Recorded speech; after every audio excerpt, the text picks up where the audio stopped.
Maintenant, on va répondre au fameux « Sans Kyuubi, Naruto est faible ». Alors en fait, non, c'est totalement faux. Si Naruto n'avait pas eu Kyuubi en lui, cela voudrait dire que Minato et Kushina seraient toujours en vie. Si Minato était toujours en vie, c'est simple, il aurait entraîné son fils Naruto et il serait forcément devenu un Minato en plus puissant. Il lui aurait enseigné la technique de téléportation, sa mère l'aurait forcé à travailler à l'école et Jiraiya aurait pris son enseignement avec encore plus de sérieux. Si Minato est aussi puissant sans Kyuubi, pourquoi Naruto son fils n'y arriverait pas? Bien sûr, ça c'est si on modifie vraiment l'histoire, mais de toute façon, pré-contrôle de Kyuubi, Naruto était assez puissant pour battre Pain, qui était quand même la menace. Sans Kyuubi, Naruto maîtrise différents Rasengan. Il possède un très fort instinct, de multiples invocations et le mode ermite parfait. Sans Kyuubi, Naruto est très puissant, c'est un fait. Maintenant, pour parler de Kyuubi justement, il apporte un gain de puissance juste phénoménal à Naruto. Naruto est le seul à avoir fait de Kurama son ami, et ça lui a justement permis de le contrôler. Naruto contrôle donc totalement la puissance de Kyuubi, le plus puissant des 9 démons à queue. Grâce au chakra de Kyuubi, Naruto peut faire 100 clones avec un niveau de puissance équivalent à celui d'un Jonin. Un seul clone de Naruto est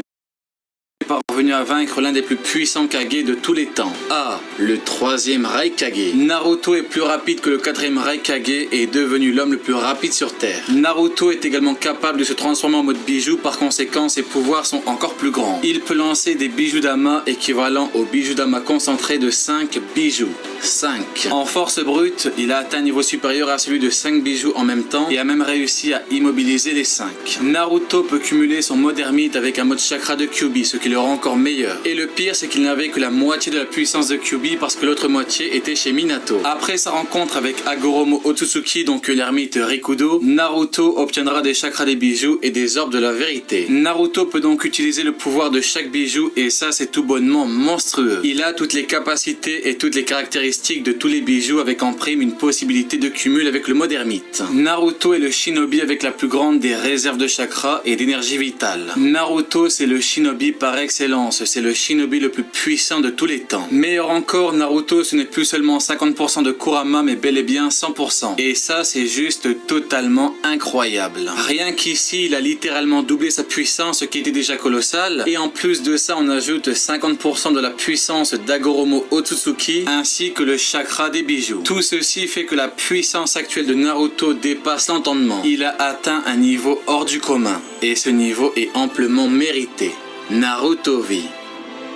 Naruto a sauvé le monde. Naruto est devenu Hokage. Naruto a apporté la paix. Pour Naruto, cela ne sert à rien de détruire pour reconstruire. Ce sont les hommes qui doivent changer. L'état du monde est lié aux hommes. S'ils sont mauvais, les répercussions seront mauvaises. Cependant, à contrario, si les hommes sont bons, l'état du monde sera bien et l'environnement sera sain. Le problème, c'est que les hommes ne sont focalisés que sur eux-mêmes et qu'ils ne pensent qu'à leurs propres intérêts. Parfois, il ne suffit que de changer la mentalité d'une seule personne pour changer tout un environnement. Les 5 grands villages et les 5 Kage du monde se sont affrontés pendant des décennies entières. Il y a eu des larmes, du sang et des cris. Plus tard, ils se sont unis, ont changé leur mentalité respective et le destin de tous a changé en même temps. Les conflits ont cessé.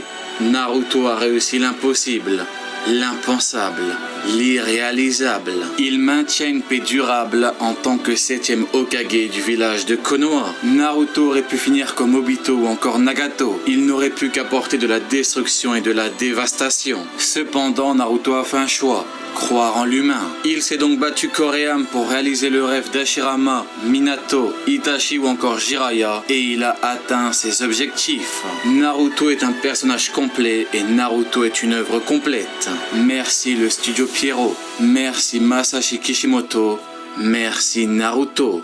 Allez, Diane, tu n'auras pas regardé ma vidéo pour rien.